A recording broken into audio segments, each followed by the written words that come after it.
प्राकृतिक चिकित्सा में उपवास का भी बहुत बड़ा महत्व है। यदि मनुष्य दिन भर काम करता रहे और उसको मजबूरी में रात में भी काम करना पड़े तो दूसरे दिन वो थकान के कारण कोई काम नहीं कर सकता। यदि उसको आराम मिल गया हो तो दूसरे दिन वो काम करने योग्य हो जाता है। आराम करने से शरीर की जीवनी शक्ति पुनः वापस आ जाती है। मनुष्य दिन में काम और रात में आराम करके पुनः दिन में काम करने योग्य बन जाता है। परंतु यह बात जानते हुए भी कि स्वयं तो आराम कर लेता है लेकिन पेट को आराम नहीं देता, दिन भर कुछ न कुछ खाता ही रहता है। जवानी में जीवनी शक्ति की तीव्रता होने के कारण अंगों की शीतलता अनुभव नहीं कर सकता, परंतु उम्र ढलने पर जब पाचन और अंग शिथिल हो जाते हैं, जीवनी शक्ति कम होने लगती है तो शरीर के पाचन संस्थान को अंग ठीक कार्य नहीं कर पाते। मनुष्य कब्ज का शिकार हो जाता है जिसके द्वारा शरीर में भिन्न भिन्न प्रकार के रोग उत्पन्न होने लगते हैं। ये रोग स्वतंत्र रोग नहीं अपितु कब्ज के रोग के लक्षण मात्र होते हैं। आज का सभ्य मानव उन लक्षणों का जो परिणाम स्वरूप उत्पन्न होते हैं इलाज कराता है।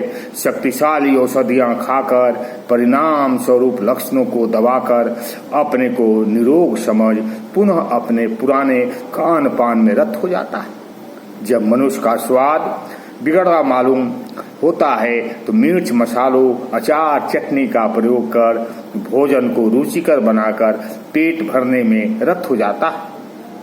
पेट की निरंतर खराबी से मनुष्य में छाले पड़ जाते हैं, मुंह में छाले पड़ जाते हैं। प्रकृति शरीर के द्वारा मुंह पर पहरेदार बैठा देती है ताकि भोजन शरीर में अनाधिकार प्रवेश न कर सके और शरीर को कुछ आराम मिल जाए।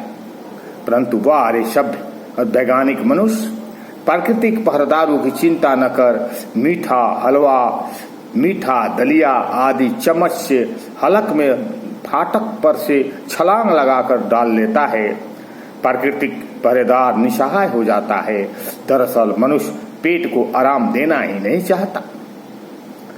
एक और मनुष्य संसार का सर्वोच्च ज्ञानी विचारशील प्राणी होकर भी स्वाद के लालच में पड़कर रोग के लिए स्वयं बाध्य होता है और दूसरी ओर अज्ञानी विचार रहित पशु पक्षी प्रकृति के सिद्धांतों का पालन करने में कितने तत्पर रहते हैं। यदि पाचन ठीक नहीं है फिर चाहे कितना ही स्वादिष्ट भोजन उसके सामने रखे वे उसे देखने की भी चेष्टा नहीं करते। ज्ञानी मनुष्य का न आज कोई नियम है और न कोई संयम। वह तो विष भी खाने को तैयार है यदि वह स्वादिष्ट हो। खाना खाकर घर से निकलता है, रास्ते में कोई मित्र मिल जाता है, राम राम होती है, मित्र कुछ चाय और खाने पीने का अनुरोध करता है। एक दो बार औपचारिकता दिखाने के पश्चात होटल जो प्रत्येक नगर में कदम कदम पर मिलते हैं में प्रदर्शन करता है। जब चाय के साथ समोसा पकौड़े कचौड़ी आदि आ जाते हैं तो पेट में जगह न होने पर भी खा लेता, क्योंकि खाद्य पदार्थ निःशुल्क है, स्वादिष्ट है।